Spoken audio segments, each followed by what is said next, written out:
Halo semuanya, di video kali ini kita akan mensimulasikan teorema superposisi. Nah, apa sih teorema superposisi itu? Superposisi adalah cara untuk menyelesaikan rangkaian listrik yang kompleks menjadi sederhana dengan mengeliminasi sumber yang ada sehingga nantinya kita hanya menggunakan satu sumber untuk menghitung arus yang mengalir di tiap komponennya. Nah, seperti biasa, saya akan membuat terlebih dahulu rangkaiannya, baru nanti kita hitung bersama-sama dari mana angka-angka itu didapat. Oke.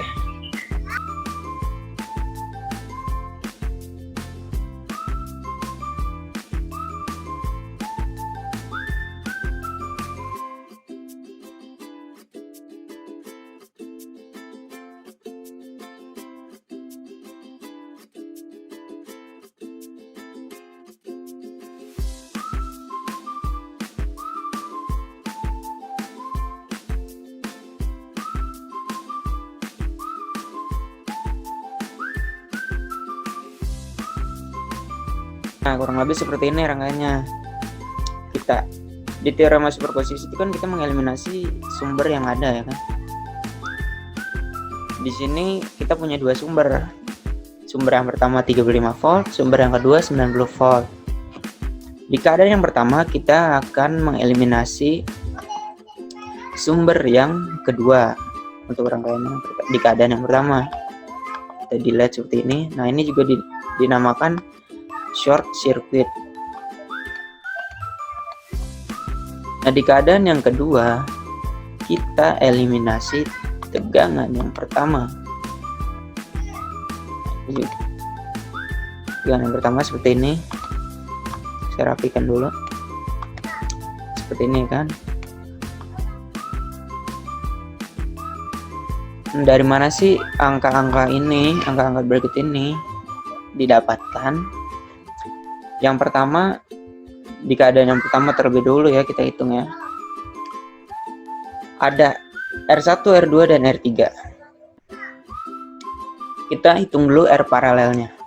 R paralelnya adalah R2 dikali R3. R2 dikali R3 dibagi dengan R2 ditambah R3, yaitu 750 dikali 440 dibagi dengan 750 ditambah 440. Yang hasilnya adalah 277,31 ohm. Itu tegangan, maksud saya tahanan paralelnya ya kan, R paralelnya. Nah, R totalnya kita jumlahkan nih, R paralel dengan R1, yang berarti 277,31 ditambah dengan 550, hasilnya 827,31. Nah, baru kita bisa menghitung I aksen 1 R1. Nah, kenapa I aksen 1 R1? I aksen itu menandakan kita sedang menghitung di keadaan yang pertama.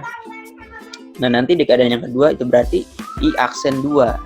I aksen 2 R1, I aksen 2 R2, dan seterusnya seperti itu. Nah, di I aksen 1 R1 itu juga disebut I total karena kita sumbernya dari sini, dari V1 ini. I totalnya yang berarti V dibagi dengan R total. V-nya adalah 35, R totalnya adalah 872,31 yang tadi. Sehingga didapatkan 0,04231 ampere atau sama dengan 42,31 miliampere. Nah, seperti ini kan. Nah, untuk I aksen 1 R2 yaitu R3 dibagi dengan R2 ditambah R3 dikali dengan I total yang tadi. Jadi hasilnya adalah 440 dibagi 750 ditambah dengan 440 dikali dengan 0,04231 yang tadi. Jadi 0,04231 dikali dengan 0,3697 yang hasilnya adalah 0,01564 ampere atau sama dengan 15,64 miliampere. Yang ini ya kan. Nah, kemudian I aksen 1 R3-nya yaitu R2. Jadi kebalikannya aja, kalau kita menghitung R2 berarti R3 yang dibagi dengan jumlah R paralel tadi. Nah, R3-nya adalah R2 per dibagi dengan R2 ditambah R3 dikali dengan I total.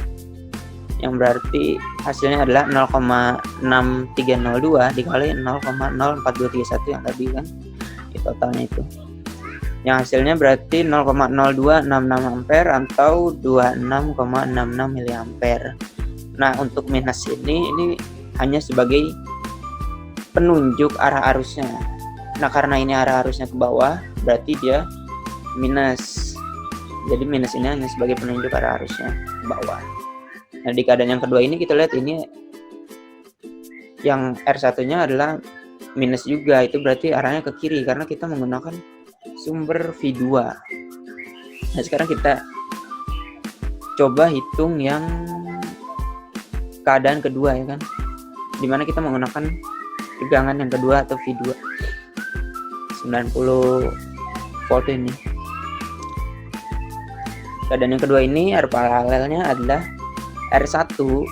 R paralelnya kan R1 dengan R3, jadi R1 dikali R3 dibagi dengan R1 ditambah R3 yang sama dengan, yang berarti 550 dikali 440 dibagi dengan 550 ditambah dengan 440. Yang hasilnya ada 244,44 ohm, 244,44 ohm.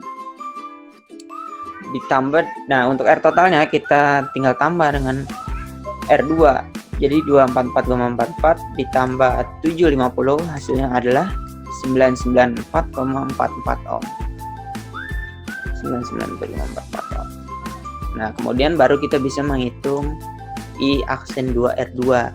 Nah, I aksen 2 R2 ini itu adalah I totalnya. Yang berarti V dibagi dengan R total yaitu 90 dibagi dengan 994,44 tadi, hasilnya adalah 0,0905 ampere atau 90,50 miliampere. Dan arusnya ke kiri ya kan. Nah, untuk I aksen 2 R1-nya adalah R3 dibagi dengan R1 ditambah R3 dikali dengan I total, yang berarti adalah 0,44 dikali dengan 0,0905 yang tadi, hasilnya adalah 0,0402 ampere atau 40,22 miliampere. Yang ini hasilnya 40,22 miliampere. Nah, I aksen 2 R3 yaitu R1 dibagi dengan R1 tambah R3 dikali dengan I total, yang berarti 0,0556 dikali dengan 0,0905, hasilnya adalah 0,05028 ampere atau sama dengan 50,28 miliampere. Ini. Nah, maka didapatkan di keadaan normal rangkaiannya yang menggunakan dua sumber ini, kita hanya tinggal mengurangi hasil yang besar tadi dengan hasil yang kecilnya. Yang berarti IR1-nya benar, yaitu sama dengan I aksen 1 R1 dikurang I aksen 2 R1. Hasilnya adalah 0,028, atau mungkin tadi ada yang lupa ya hasilnya berapa, saya sebutkan saja. I R1-nya berarti I aksen 1 R1 dikurang I aksen 2 R1 sama dengan 0,04231 dikurang 0,0402, hasilnya adalah 0,0028 ampere atau sama dengan 2,082 miliampere yang ini. Nah, untuk IR2-nya berarti I aksen 1 R2 dikurang I aksen 2 R2, hasilnya sama dengan 0,01564 dikurang 0,0905 sama dengan 0,07486 ampere atau 74,86 miliampere. Nah, untuk IR3-nya berarti tinggal ditambah saja karena mereka sama-sama min ya kan. Jadi tinggal ditambah I aksen 1 R3 ditambah dengan I aksen 2 R3, hasilnya adalah 0,0266 ditambah 0,05028, hasilnya adalah 0,07694 ampere atau 76,94 miliampere. Seperti itu. Nah, demikian simulasi teorema superposisi dari saya. Terima kasih buat yang sudah menonton sampai habis. Sampai jumpa di video berikutnya.